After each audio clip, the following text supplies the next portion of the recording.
Hi friends, good evening. Welcome to LTX classes.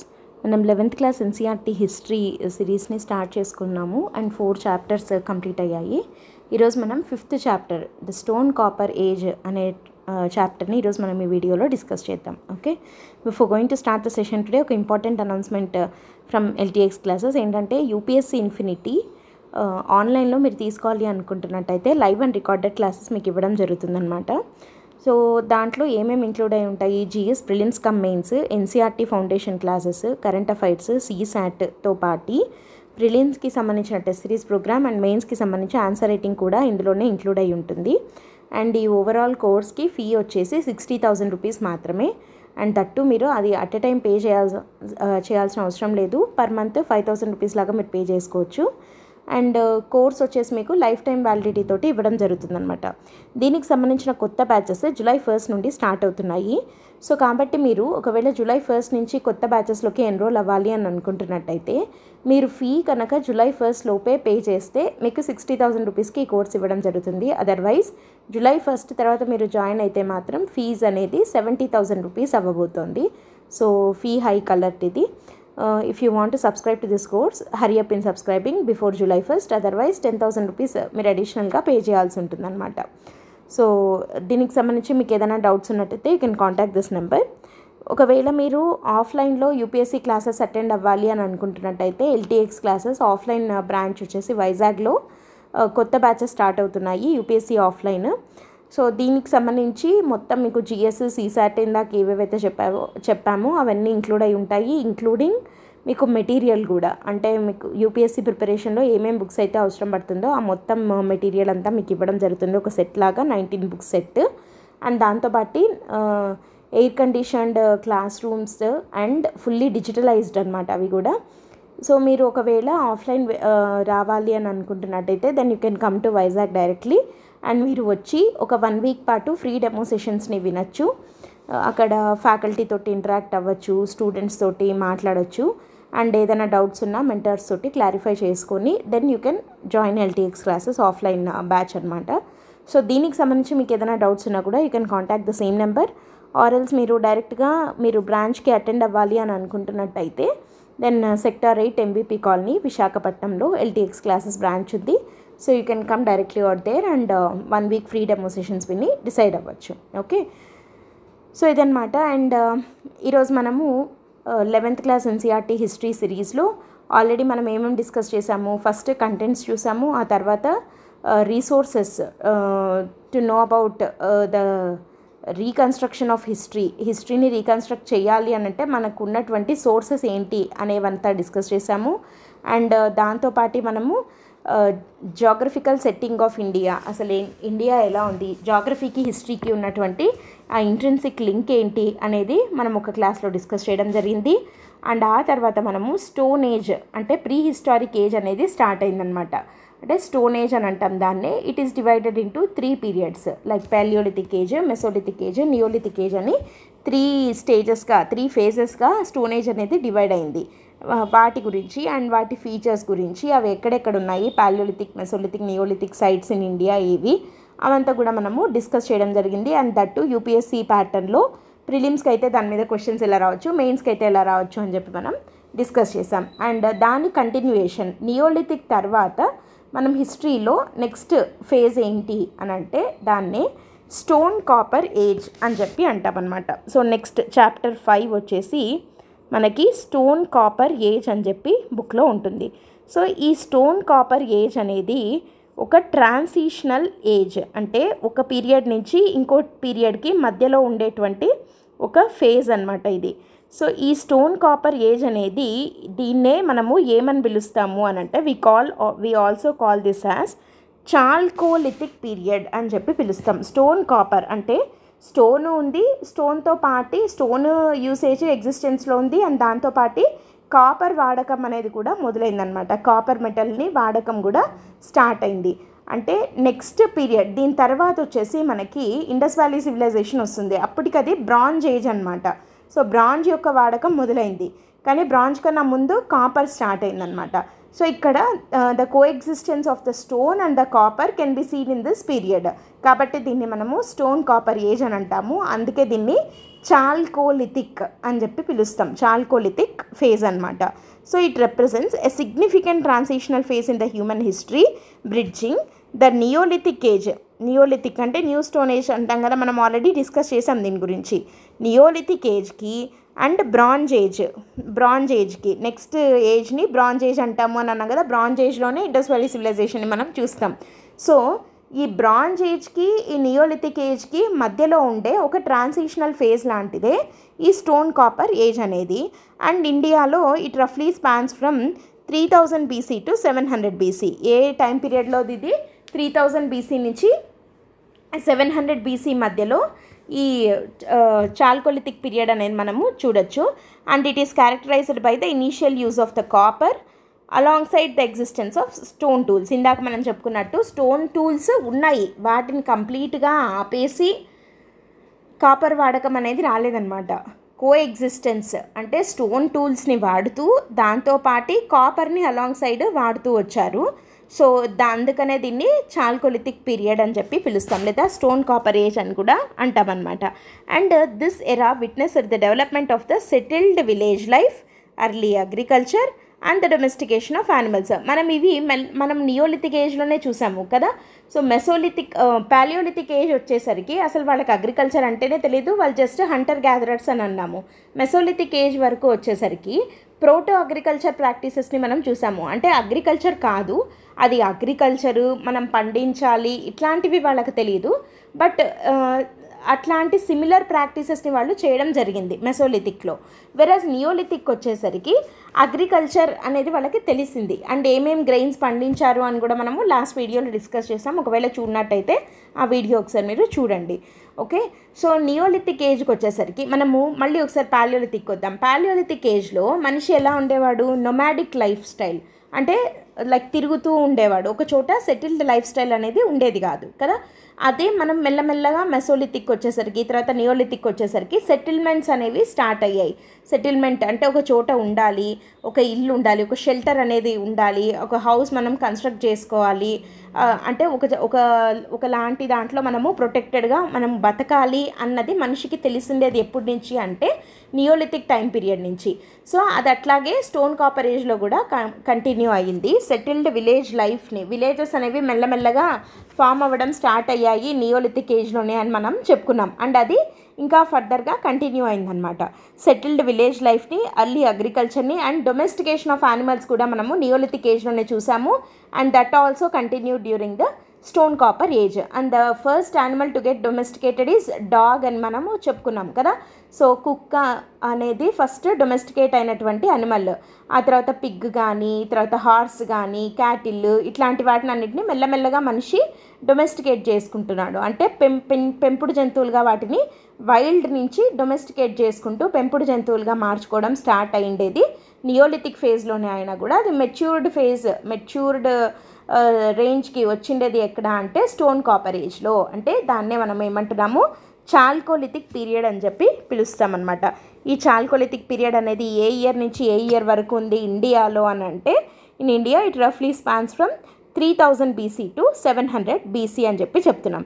అసలు ఈ chalcolithic period యొక్క key characteristics ఏంటి అని అంటే coexistence of stone and copper. ఇందాకే చెప్పుకున్నాం కదా. సో బోత్ స్టోన్తో చేసిన టూల్స్ని వాడేవాళ్ళు అండ్ కాపర్తో తయారు చేసిన టూల్స్ని కూడా వాడేవాళ్ళు. So it shows the technological advancement. కాపర్ని ఒక టూల్ కింద వాడచ్చు, అంటే దాంతో టూల్స్ని తయారు చేయొచ్చు అనేది తెలిసింది అని అంటే like they have the knowledge of metallurgy అని అనొచ్చు కదా. సో టెక్నాలజికల్ అడ్వాన్స్మెంట్ని మనము ఈ టైం పీరియడ్లో, ఈ పర్టికులర్ ఏజ్లో మనం చూస్తామన్నమాట. అండ్ తర్వాత రూరల్ సెటిల్మెంట్స్. చాల్కోలిథిక్ పీరియడ్ ఈ పీపుల్ అంతా ఎక్కువగా రూరల్ సెటిల్మెంట్స్, లైక్ ఎక్కువగా రివర్స్ దగ్గర, తర్వాత హిల్స్ దగ్గర, కొండల దగ్గర, ఇట్లాంటి చోట్ల వాళ్ళు నివాసాలను ఏర్పరచుకొని ఒక రూరల్ లైఫ్ స్టైల్, అంటే ఒక విలేజ్ బ్యాక్గ్రౌండ్ లాగా, ఒక విలేజ్ లైఫ్ స్టైల్ ఎట్లుంటుందో అట్లా బ్రతకడానికి ఎక్కువగా చాల్కోలిథిక్ పీపుల్ ఇష్టపడేవాళ్ళు. వెరాజ్ మనము ఇండస్ వ్యాలీ సివిలైజేషన్ చూసామనుకోండి, అది complete urban civilisation. Urban features ఎక్కువగా కనిపిస్తాయి మనకు ఐవీసీలో. కానీ చాల్కోలిథిక్ పీరియడ్ వచ్చేసరికి రూరల్ సెటిల్మెంట్స్ అనేది మనము చూస్తున్నాం అనమాట. అంటే డిపెండెన్స్ ఆన్ అగ్రికల్చర్ మనకు ఎక్కువగా కనపడుతుంది చాల్కోలిథిక్ పీరియడ్లో. తర్వాత farming communities. Many chalcolithic cultures are associated with farming communities such as Kayatha, Ahar, Malwa, Jorwe cultures. వీటి గురించి మనము ఈ వీడియోలోనే డీప్గా డిస్కస్ చేద్దాం. చాల్కోలిథిక్ కల్చర్స్ ఎక్కడెక్కడ ఉన్నాయి, ఇవి ఏ ఏరియాస్కి సంబంధించినవి, ఇవన్నీ ఫార్మింగ్ కమ్యూనిటీస్ అన్నమాట. సో వాటి యొక్క కీ ఫీచర్స్ ఏంటి అనేది డెప్త్గా చూద్దాము. And next pottery style. Chalcolithic ఏజ్లో పాటరీ ఎట్లా ఉండింది? చాల్కోలిథిక్ ఏజ్లో వచ్చేసరికి పాటరీ డిఫరెంట్ స్టైల్స్లో ఉండిందనమాట. Like for example black and red ware, అంటే పాటరీ మీద ఇదర్ బ్లాక్ అండ్ రెడ్ కలర్స్ని వాడడము. తర్వాత it is often wheel thrown and painted with white linear designs. So ఎక్కువగా మనము నియోలిథిక్ చూస్తే అక్కడ ఒక పాయింట్ చెప్పుకుంటాం పాటరీ దగ్గర, ఏంటంటే అది హ్యాండ్ మేడ్ పాటరీ అని చెప్పి, వీల్ కొంచెమే వాడారు అని. కానీ చాల్కోలిథిక్ ఏజ్కి వచ్చేసరికి వీల్తో తయారు చేసిన పాటరీనే ఎక్కువగా వాడేవాళ్ళు అనమాట. తర్వాత సబ్సిస్టెన్స్. సో వీళ్ళు జీవనాధారం ఏంటి, దేని మీద డిపెండ్ అయ్యి బ్రతికేవాళ్ళు వీళ్ళు అంటే agriculture, hunting, fishing and animal domestication. ఇవి వీళ్ళ జీవనాధారం, చాల్కోలిథిక్ ఏజ్లో ఉన్న పీపుల్ యొక్క జీవనాధారం. అండ్ ట్రాన్సిషన్, ఇది ఒక ట్రాన్సిషన్ పీరియడ్ అని అంటున్నాం. ఎందుకు అని అంటే ఒక హంటర్ గ్యాదరర్ లైఫ్ స్టైల్ నుంచి ఒక సెటిల్డ్ అగ్రికల్చరల్ కమ్యూనిటీకి మనిషి యొక్క ట్రాన్సిషన్ని మనము ఈ పర్టికులర్ పీరియడ్లో చూస్తాము. And it laid foundation for the later civilisations. ఈ చాల్కోలిథిక్ పీరియడ్ అనేది నెక్స్ట్ రాబోయే ఇండస్ వ్యాలీ సివిలైజేషన్, తర్వాత వేదిక్ పీరియడ్, ఇట్లాంటి వాటికి ఒక స్ట్రాంగ్ ఫౌండేషన్ వేసిందనమాట. అంటే ఒక సెటిల్డ్ లైఫ్ స్టైల్ ఎలా ఉండాలి, అగ్రికల్చర్ ఎలా చేయాలి, డొమెస్టికేషన్ ఆఫ్ యానిమల్స్ ఎలా ఉండాలి, ఇట్లాంటివి లైక్ పాటరీ విషయంలో కానీ ఇదంతా కూడా ఈ అన్ని ఆస్పెక్ట్స్లో కూడా ఇండస్ వ్యాలీ సివిలైజేషన్కి ఒక మంచి స్ట్రాంగ్ ఫౌండేషన్ పడిండేది చాల్కోలిథిక్ పీరియడ్లోనే. So this period is very important transitional phase between the neolithic age and the bronze age. Okay, లేదా neolithic age and Indus valley civilisation అని కూడా చెప్పచ్చు. సో ప్రీ హిస్టారిక్ ఏజెస్లో చాల్కోలిథిక్ పీరియడ్ అనేది వెరీ ఇంపార్టెంట్ అనమాట. And మనం ఇందాక చాల్కోలిథిక్ కల్చర్స్ ఇన్ ఇండియా అని చెప్పుకున్నాం కదా. సో మనకి క్వశ్చన్ రాదగ్గవి ఈ చాల్కోలిథిక్ కల్చర్స్ ఇన్ ఇండియా ఎక్కడెక్కడ ఉన్నాయి అండ్ వాటి ఫీచర్స్ ఏంటి అనే వాటి మీదనే రావచ్చు. సో మనము ఆ యాంగిల్లో డిస్కస్ చేద్దాం. ఫస్ట్ ఆఫ్ ఆల్ మనము మ్యాప్ చూద్దాము. మ్యాప్లో చాల్కోలిథిక్ కల్చర్స్ ఎక్కడెక్కడ ఉంటాయి అని అంటే, ఎక్కడెక్కడ ఉన్నాయి అంటే మెయిన్ కల్చర్స్ వచ్చేసి మనం డిస్కస్ చేసుకోబోయేది ఈ గణేశ్వర్ జోధ్పురా కల్చర్ అని కూడా ఉంది, కానీ ఇది ఏమంత ఇంపార్టెంట్ కాదు. But Ahar culture, Kayatha and Malwa culture, తర్వాత జార్వే కల్చరు, ఇవి వెరీ ఇంపార్టెంట్ చాల్కోలిథిక్ కల్చర్స్ అనమాట ఇండియాలో. సో మనం సింపుల్గా ఇండియా మ్యాప్ వేసి ఇలా ఐడెంటిఫై చేస్తే చాలా బాగుంటుంది. ఆన్సర్లో మెయిన్స్ ఆన్సర్ ఏదన్నా వస్తే ఇట్లాంటివి ఐడెంటిఫై చేసి రాస్తే పక్కన ఒక చిన్న మ్యాప్ లాగా ఒక చిన్న బాక్స్లో ఇండియా మ్యాప్ వేసేసి సింపుల్గా ఈ మూడింటిని ఇట్లా ఐడెంటిఫై చేస్తే బాగుంటుంది. సో ఇండియాలో చాల్కోలిథిక్ కల్చర్స్ ఎక్కడెక్కడ ఉన్నాయి అవి ఏంటంటే Ahar culture, Kayatha and Malwa culture, Jorwe culture, ఈ మూడు important chalcolithic cultures in India అనమాట. ఇప్పుడు ఒక్కొక్కటి దాని యొక్క కీ ఫీచర్స్ ఏంటి అనేది డిస్కస్ చేద్దాం. ఫస్ట్ వచ్చేసి Ahar culture. Ahar culture is also known as Banas culture. So it is one of the earliest chalcolithic cultures in India. ఒకటి మనం గుర్తుపెట్టుకోవాల్సినది ఏంటి అని అంటే ఇండియాలో ఓల్డెస్ట్ చాల్కోలిథిక్ కల్చర్ ఒకటి, లార్జెస్ట్ చాల్కోలిథిక్ కల్చర్ ఒకటి. సో క్వశ్చన్ ఒకవేళ ప్రిలిమ్స్లో కొంచెం ట్విస్ట్ చేసి ఓల్డెస్ట్ బదులు లార్జెస్ట్ బదులు ఓల్డెస్టో అట్లా ఏదైనా చేంజ్ చేసి అడగచ్చు. So oldest chalcolithic culture in India ఏది అని అంటే అహర్ కల్చర్ అనమాట. సో ఇది ఎక్కడుంది అని అంటే దీన్నే బానస్ కల్చర్ అని కూడా అంటాము. It is located in the Banas valley. ఈ బానస్ వ్యాలీ ఎక్కడుంది అంటే సౌత్ ఈస్టర్న్ రాజస్థాన్లో ఉంది, ఆల్సో నోన్ యాజ్ మేవార్ అని అంటాం కదా. సో మేవాడ్ ఇక్కడ సౌత్ ఈస్టర్న్ రాజస్థాన్లో అహర్ బానస్ వ్యాలీ అని చెప్పి ఉందన్నమాట. అక్కడ ఉన్నటువంటి కల్చర్ని అహర్ కల్చర్ అని అంటాము. ఇది చాల్కోలిథిక్ టైంకి సంబంధించినటువంటిది. అండ్ ఇక్కడ మినరల్ డిపాజిట్స్, కాపర్ సప్లై వాటి గురించి ఏంటి అని అంటే ఇక్కడ ఉన్నటువంటి సైట్స్లో they are found to be rich in mineral deposits and were believed to supply copper to the Harappan sites. ఈ అహర్ కల్చర్, ఈ అహర్ ఏరియా ఉంది కదా, ఈ Banas valley area. So Harappan next వచ్చే సివిలైజేషన్ అయిన హరప్ప వాళ్ళకి కాపర్ని ఇక్కడి నుంచి సప్లై చేసేవాళ్ళు. అంటే this particular area is very rich in copper అనమాట అని చెప్పి మనకి తెలుస్తుంది. అండ్ ఇక్కడ ఎక్స్కవేషన్స్ జరిగాయి, వాటి గురించి చూద్దాము. Over 60 Ahar culture chalcolithic sites have been discovered. ఈ పర్టికులర్ ఏరియాలో దాదాపు 60 సైట్స్ డిస్కవర్ చేశారనమాట, ఎక్స్కవేట్ చేశారు. అండ్ వాటిల్లో ఇంపార్టెంట్ ఏరియాస్ ఏవి అని అంటే బాలాతల్, గిలుండ్, ఒజియానా, పచ్మత ఇట్లాంటివన్నీ ఇంపార్టెంట్ సైట్స్, చాల్కోలిథిక్ సైట్స్ అనమాట ఆ పర్టికులర్ ఏరియాకి సంబంధించినవి. And Balathal is the most extensively studied chalcolithic site. So దాని మీద ఎక్కువగా ఎక్స్కవేషన్స్ జరిగాయి, ఎక్కువ స్టడీ రీసెర్చ్ అనేది బాలాతల్ అనే ప్లేస్లో ఎక్కువగా చేయడం జరిగిందనమాట. దాన్ని బట్టి తెలిసిండేది ఏంటి అని అంటే ఇది 3rd మిలీనియం బీసీ నుంచి 1500 బీసీ మధ్య, 3000 బీసీ నుంచి 1500 బీసీ మధ్య చెందినటువంటి చాల్కోలిథిక్ సైట్ ఈ బాలాతల్ అనేది తెలియడం జరిగింది. సో అహర్ అనే కల్చర్, అహర్ అనే ఆ క్లస్టర్లో మనకి చాలా చాల్కోలిథిక్ సైట్స్ బయటపడ్డాయి. అండ్ అన్ని చాల్కోలిథిక్ సైట్స్లో జరిగిన ఎక్స్కవేషన్స్ ద్వారా మనకు తెలిసిండేది ఏంటి అని అంటే they are very rich in copper deposits. So next Harappan సివిలైజేషన్లో ఉన్న సైట్స్కి అంతా కాపర్ సప్లై ఈ అహర్, ఈ బానస్ వ్యాలీ నుంచే జరిగేది అని చెప్పి తెలుస్తోంది. And out of all the sites Balathal అనే site very very important site అని చెప్పి తెలుస్తుంది అనమాట. అండ్ ఈ అహర్ కల్చర్ మళ్ళీ 4 ఫేసెస్గా డివైడ్ అయింది.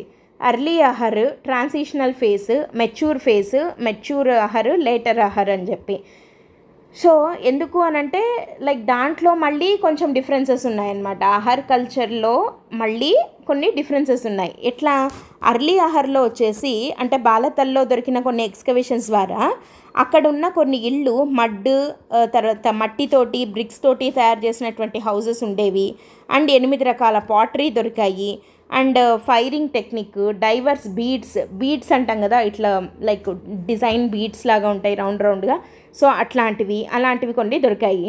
వేరాస్ తర్వాత ఫేజెస్లో వచ్చేసి సెరామిక్, అంటే సిమెంట్ లాగా ఉంటుంది కదా, సెరామిక్తో చేసినటువంటివి అలాంటివి దొరికాయి అన్నమాట. సో అహర్ కల్చర్లోనే మళ్ళీ రకరకాల లైక్ మనం పాలియోలిథిక్లో లోవర్ పాలియోలిథిక్, అప్పర్ పాలియోలిథిక్ అట్లా చూసాం కదా.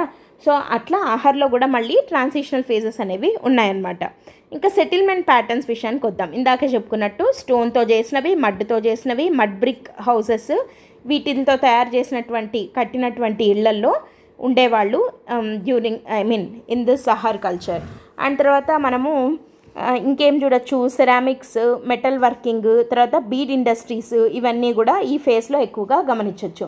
ఈ బీడ్ మేకింగ్ అనేది ఇండస్ వ్యాలీ సివిలైజేషన్ టైంలో కూడా చాలా మంచి ఇండస్ట్రీ అనమాట బీడ్ మేకింగ్ అనేది. తర్వాత అగ్రికల్చర్ అండ్ ఎకానమీ విషయానికి వస్తే రైస్ కల్టివేషన్, వీళ్ళు రైస్ని కూడా పండించేవాళ్ళు along with wheat, barley, millet, bajra and jowar. And మరి ఎకానమీ ఎట్లుంది, దేని మీద వీళ్ళు డిపెండ్ అయి ఉండేవాళ్ళు, కల్టివేషన్ మీదనా అంటే మిక్స్డ్ ఎకానమీ అనమాట. కల్టివేషన్ మీద along with hunting, gathering and domestication of animals, hunting of wild species. అంటే వీళ్ళు అగ్రికల్చర్ చేసేవాళ్ళు, హంటింగ్ ఆఫ్ వైల్డ్ యానిమల్స్ చేసేవాళ్ళు, అండ్ డొమెస్టికేషన్ ఆఫ్ యానిమల్స్ కూడా చేసేవాళ్ళు. సో ఈ మూడిటి యొక్క మిక్స్డ్గా ఎకానమీ అనేది ఉన్నింది.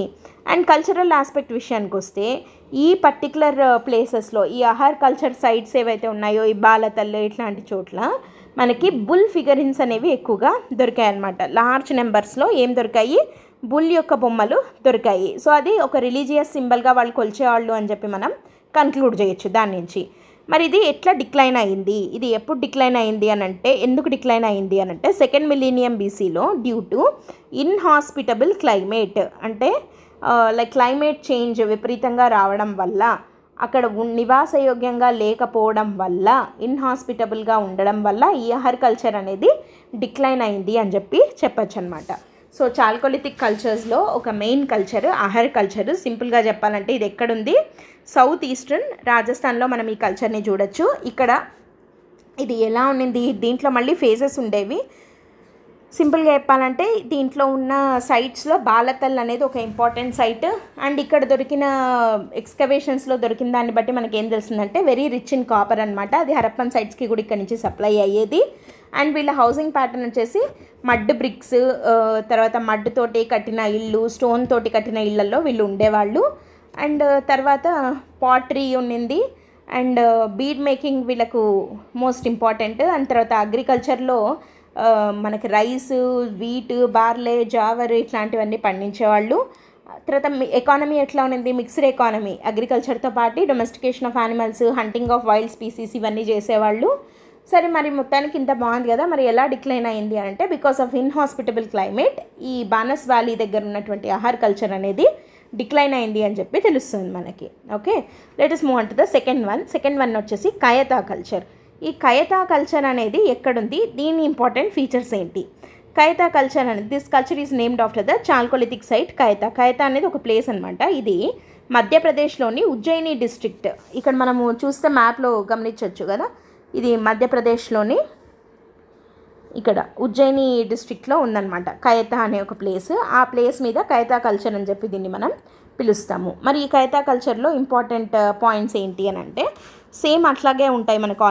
Most of these settlements are situated along the tributaries of Chambal రివర్ని ఆనుకొని ఉన్నటువంటి కల్చర్ అనమాట ఇది.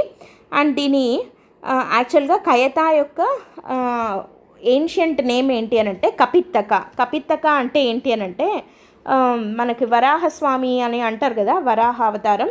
సో బర్త్ ప్లేస్ ఆఫ్ వరాహ అని చెప్పి పిలుస్తారనమాట కపిత్తక అని చెప్పి. ఆ కపిత్తకానే కయతా అయింది. ఓకే, నెక్స్ట్ అండ్ దాంతోపాటు వరాహ మిహిరుడు పుట్టిన ప్లేస్ కూడా అని చెప్పి అంటారనమాట. అండ్ నెక్స్ట్ ఇక్కడ ఈ కయతా కల్చర్లో సెరామిక్స్ అనేవి మోస్ట్ ఇంపార్టెంట్. ఈ సెరామిక్స్ ఏంటి అంటే the pottery types of bowls, high and short necked storage jars. Ceramic వేర్ని ఇప్పుడు కూడా కుక్వేర్లో వాడతారు. ఇంట్లో ఏమన్నా స్టోర్ చేసుకోవడానికి గ్రెయిన్స్ కానీ అట్లాంటివి ఏమన్నా స్టోర్ చేసుకోవడానికి మనం సెరామిక్ మేడ్వి వాడతాం కదా. సో అట్లా like hot and short necked storage jars అనమాట. సో ఈ సెరామిక్స్ అనేవి ఎక్కువగా ఈ కయతా కల్చర్లో మనం చూస్తాము. అండ్ తర్వాత టూల్స్ అండ్ ఆర్నమెంట్స్ విషయానికి వస్తే బోత్ కాపర్తో తయారు చేసిన టూల్స్, స్టోన్ టూల్స్, ఎందుకంటే ఇది స్టోన్ కాపర్ ఏజ్ అని అన్నాం కదా, సో రెండు వాడతారు. అండ్ ఆర్నమెంట్స్ వచ్చేసి 2 bead necklaces made from semi precious stones were discovered. So బీడ్స్తో పాటు సెమీ ప్రెషియస్ స్టోన్స్ని వాడి నెక్లెస్లు తయారు చేశారు అనేది మనకు తెలుస్తోంది ఇన్ ఎక్స్కవేషన్స్. కొన్ని దొరికాయి కాబట్టి ఓకే, అంటే ఈ పర్టికులర్ ఏరియాలో బీడ్స్తో పాటు సెమీ ప్రెషియస్ స్టోన్స్ని కూడా నెక్లెస్లుగా వాడేవాళ్ళు అని చెప్పి మనకి అర్థమవుతుంది.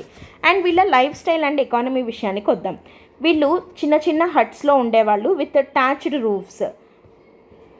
టాచ్డ్ రూఫ్స్ అంటే తాటి ఆకులతో తయారు చేసి కప్పబడినటువంటి గుడిసెలు అంటాం కదా. సో అట్లా టాచ్డ్ రూఫ్స్ ఉన్నటువంటి స్మాల్ హట్స్లో ఉండేవాళ్ళు. అండ్ తర్వాత ఎకానమీ విషయానికి వస్తే మిక్స్డ్ ఎకానమీ ఉన్నది. సేమ్ మనకి ఆహార్ కల్చర్ లాగే సబ్సిస్టెన్స్ ఫార్మింగ్, తర్వాత హంటింగ్, ఫిషింగ్, స్టాక్ రైజింగ్ అన్నీ ఉండేవి. అండ్ వీళ్ళ టైంలో పంటలు ఏవి ఎక్కువగా ఉండేవి, వీళ్ళు రైస్ కాదు చూడండి, ఆహార్లో వచ్చేసి రైస్ ఉన్నది. వీళ్ళ దగ్గరకు వచ్చేసరికి wheat and బార్లే. And domestication of animals వచ్చేసరికి క్యాటిల్, షీప్ లేదా గోట్స్ని వీళ్ళు డొమెస్టికేట్ చేసేవాళ్ళు. అండ్ హార్స్ రిమైన్స్ బయటపడ్డాయి. ఇది very very very important. Horse remains were found at the chalcolithic level in Kayatha. మనకి ఇండస్ వ్యాలీ సివిలైజేషన్లో హార్స్ అనేది తెలుసని తెలియదని కొంచెం కాంట్రవర్షియల్గా ఉంటుంది. అది సర్కోటుడాలో కొన్ని హార్స్ యొక్క స్కెలిటల్ రిమైన్స్ దొరికాయి అని అంటారు, బట్ అది కన్ఫర్మా కాదా అనేది కొన్ని డౌట్స్ ఉన్నాయి. కానీ మనం ఒకసారి గమనిస్తే అంతకన్నా ముందున్నటువంటి చాల్కోలిథిక్ పీరియడ్కి చెందిన ఈ కయతాలోనే హార్స్ రిమైన్స్ అనేవి దొరికాయి అన్నమాట ఎక్స్కవేషన్స్లో. సో కాబట్టి definitely we can say that horse అనేది వీళ్ళకి నోన్ యానిమల్ అని చెప్పి. And next end of the culture ఎట్లా అయింది, ఎందుకు డిక్లైన్ అయింది? ఇందాక మనం ఆహార్కి వచ్చేసి ఇన్హాస్పిటబుల్ క్లైమేట్ అన్నాం. మరి కయతా విషయంకి వచ్చేసరికి ఎర్త్క్వేక్ అనేది ఒక కాజ్గా చెప్తున్నారు. Earthquake is considered as a cause for the sudden end of the Kayatha culture అనమాట. నెక్స్ట్ వచ్చేసి మాల్వా కల్చర్ దీని పక్కకే ఉంటుంది. ఇక్కడ మనం ఒకసారి మ్యాప్ చూస్తే కయతా అండ్ మాల్వా కలిసి ఉంటుంది. సో ఇదే ఏరియాకి చెందిందే మాల్వా కల్చర్. ఈ మాల్వా కల్చర్ అనేది సెంట్రల్ ఇండియాలో ఉన్న అగైన్ ఒక ప్రామినెంట్ చాల్కోలిథిక్ కల్చర్ అనమాట. త్రూఅవుట్ మాల్వా రీజియన్ ఇది ఫ్లోరిష్ అయింది. అండ్ ఇది for the first time Narmada నది ఒడ్డున దీన్ని ఐడెంటిఫై చేయడం జరిగింది. దీన్నే మాహిష్మతి అని చెప్పి పిలుస్తారు. ఏన్షియంట్ మాహిష్మతి నగరము ఇక్కడే ఉంది అని చెప్పి పిలుస్తారు. ఇది మాల్వా రీజియన్లో. So Malwa culture sites flourished on the tributaries of Narmada river అనమాట. నర్మదా నది ఒడ్డున ఈ మాహిష్మతి అనే సామ్రాజ్యం కానీ లేదంటే ఇప్పుడు మనం చెప్తున్న ఈ మాల్వా కల్చర్ కానీ గ్రో అయింది అని చెప్పి చెప్తున్నాం. అండ్ సెటిల్మెంట్ ప్యాటర్న్స్ విషయానికి వస్తే ఇవి రివర్స్ ఒడ్డున మోస్ట్లీ ఫ్లడ్ ప్రోన్ ఏరియాస్ని అవాయిడ్ చేస్తూ they are found on the tributaries of the main rivers. Narmada నది ట్రిబ్యూటరీస్కి దగ్గరగా ఈ మాల్వా కల్చర్ యొక్క చాల్కోలిథిక్ సైట్స్ని మనం చూడొచ్చు. అండ్ కొంచెం పెద్ద పెద్ద విలేజెస్సే ఉన్నాయి. And notable Malwa culture sites ఏవేవి ఉన్నాయి అని అంటే నౌదతోలి, నగ్దా, కయతా. ఈ కయతా కూడా మాల్వా కల్చర్ కిందికి చెప్తారు, ఇరాన్ ఇట్లాంటివన్నీ. సో ఇవన్నీ మాల్వా కల్చర్కి సంబంధించినటువంటి చాల్కోలిథిక్ సైట్స్ అనమాట. అండ్ ఇక్కడ స్ట్రక్చర్ అండ్ ఆర్టిఫాక్ట్స్ విషయానికి వస్తే ఇల్లు ఎలా ఉండేవి అని అంటే మల్టీ రూమ్డ్గా ఉండేవన్నమాట. మల్టీ రూమ్డ్గా అటాచ్డ్ రూఫ్స్ తోటి, అంటే లైక్ ఒక్క రూమ్ సింగిల్ రూమ్ అట్లా కాకుండా 2-3 గదులు ఉండడము అండ్ తాటి ఆకులతో చేసిన ఇల్లు ఉండడము ఇట్లాంటివే ఉండేవి. అండ్ వేరియస్ పాటరీ సైట్స్ కూడా డిస్కవర్ చేయడం జరిగింది మాల్వాకి సంబంధించి. ఇక్కడ రెడ్ అండ్ గ్రేవేర్ని మాల్వాలో ఎక్కువగా యూజ్ చేసేవాళ్ళు. అండ్ కాపర్ టూల్స్ విషయానికి వస్తే కాపర్తో తయారు చేసిన యాక్సెస్, తర్వాత బ్లేడ్స్ ఇట్లాంటివి మనకి బ్లేడ్ ఇండస్ట్రీ ఇవన్నీ మనం మాల్వా కల్చర్లో స్పెసిఫిక్గా చెప్పుకోదగ్గవి. తర్వాత ఆర్నమెంట్స్ విషయానికి వస్తే సేమ్ మళ్ళీ కైతా కల్చర్లో లాగే బీడ్స్తో పాటు సెమీ ప్రెషియస్ స్టోన్స్ని వాడి తయారు చేసిన నెక్లెస్లు ఇట్లాంటివి బయటపడడం జరిగిందనమాట. అండ్ ఈ మాల్వా కల్చర్ అనేది మహారాష్ట్ర వరకు, తపతీ నది, గోదావరి, భీమా వ్యాలీస్ వరకు ఈ మాల్వా కల్చర్ అనేది ఎక్స్పాండ్ కూడా అయ్యింది అని చెప్పి తెలుస్తోంది బికాస్ ఆఫ్ ద ఎక్స్కవేషన్స్.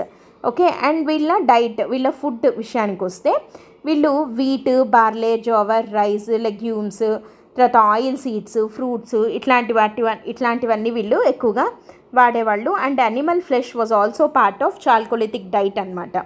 తర్వాత మెటీరియల్ కల్చర్ వీళ్ళు ఎక్కువగా సెరామిక్నే వాడేవాళ్ళు.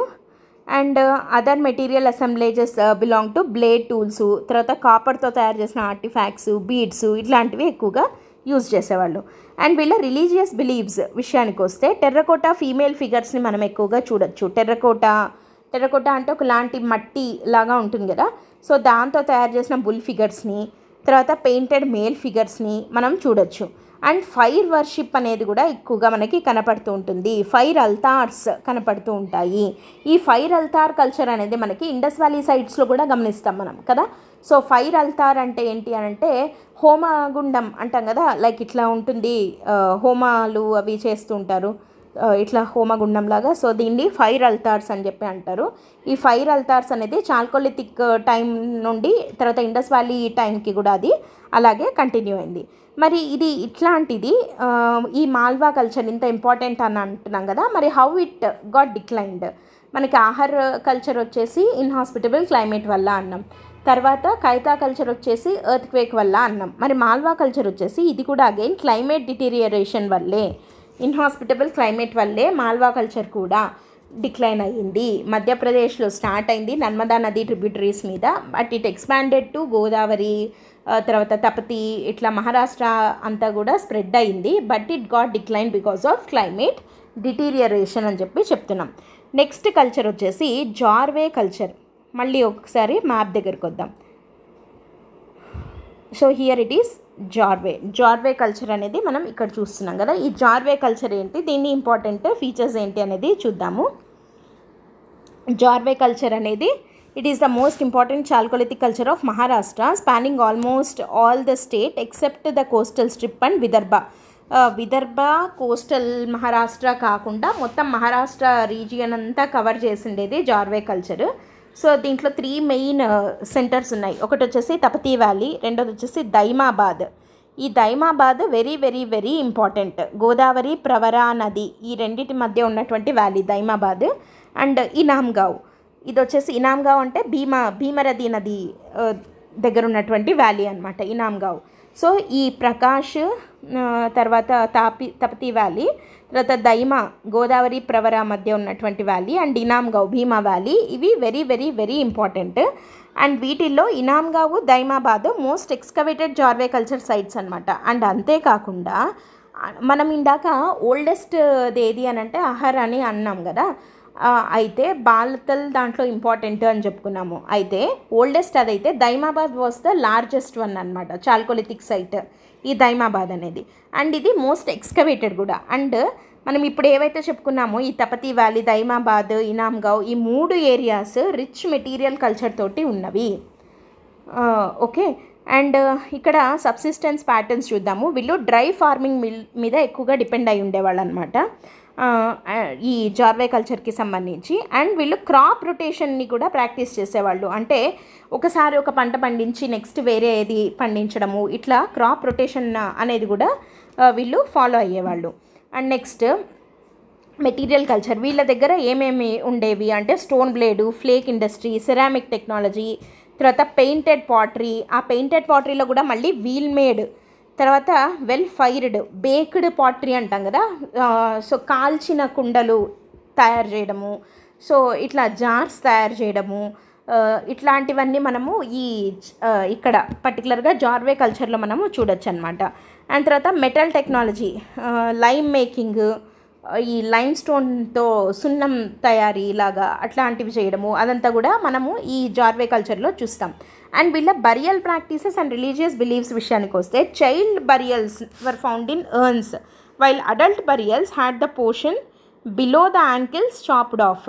అంటే చైల్డ్ బరియల్స్ అయితే నార్మల్గా అంటే లైక్ ఊరికే జరిగేవి, వెరాస్ పెద్దవాళ్లను బరీ చేయాల్సి వచ్చినప్పుడు యాంకిల్ కన్నా కింద చాప్ ఆఫ్ చేసేసి, అంటే లైక్ కట్ చేసేసి బరీ చేసిన స్కెలిటల్ రిమైన్స్ని చూడొచ్చు మనం, దొరికాయన్నమాట. అంటే అదేదో వాళ్ళ కైండ్ ఆఫ్ ఒక బిలీఫ్ అని చెప్పి మనం చెప్పచ్చు. Unique burials such as 4-legged urn burial with an adult skeleton were discovered at Inamgaon. ఇనాంగావ్లో ఇట్లా 4-legged ఎర్న్ బరియల్ని మనము గమనించవచ్చు, ఇనాంగావ్లో దొరికిందనమాట.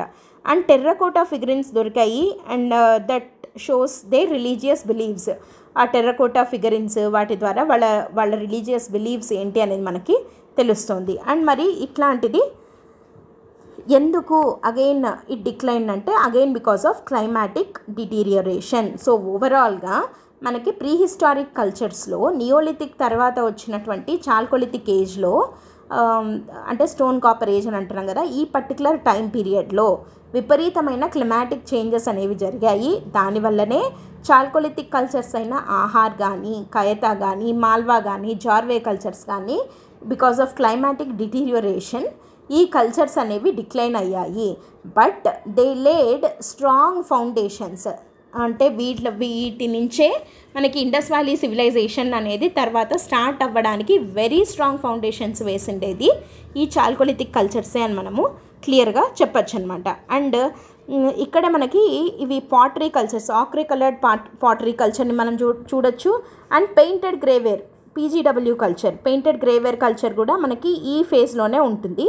సో ఇవి మనకి ఆల్రెడీ మనం పాటరీ అని మనం పైన డిస్కస్ చేసాము, ఇది additional content. If you want you can go through these. And దాంతో చాల్కోలిథిక్ ఫేజ్ అనేది మనము కంప్లీట్ చేసుకోవడం జరిగిందనమాట. సో నెక్స్ట్ మనం ఇండస్ వ్యాలీ సివిలైజేషన్ అనే టాపిక్ని నెక్స్ట్ వీడియోలో డిస్కస్ చేద్దాము. Before going to end the session today ఒక important announcement from LTX classes ఏంటంటే NCERT foundation course 6th to 12th classes మీకు ప్రొవైడ్ చేయడం జరుగుతుంది. బైలింగ్యువల్ క్లాసెస్ ఉంటాయి, అంటే లైక్ తెలుగు ఇంగ్లీష్ మిక్స్డ్గా ఇప్పుడు మనం ఎట్లయితే క్లాస్ చెప్పుకున్నామో అలాగే ఉంటుంది. అండ్ ఫుల్ లెంత్ క్లాసెస్ అన్నీ కూడా మీకు యూపీఎస్సీ ఫ్యాకల్టీ చేత చెప్పించడం జరుగుతుంది, అలాంగ్ విత్ పీడిఎఫ్స్ మీకు ఇవ్వడం జరుగుతుంది. So NCERT foundation course only for 3,000 rupees. And ఈ కోర్స్ యొక్క వ్యాలిడిటీ 3 months మాత్రమే. ఓకే, సో దీనికి సంబంధించి మీకు ఏదైనా డౌట్స్ ఉన్నట్టయితే you can contact this number or else you can go through the website ltxclasses.com. Or మీరు ఎల్టీఎక్స్ క్లాసెస్ యాప్ని డౌన్లోడ్ కూడా చేసి చూసుకోవచ్చు. మిగతా ఏమైనా కోర్సెస్ కావాలన్నా ఇంకేదైనా డౌట్స్ ఉన్నా you can contact this number. Okay, that's it for today. Thanks for listening. All the best. By.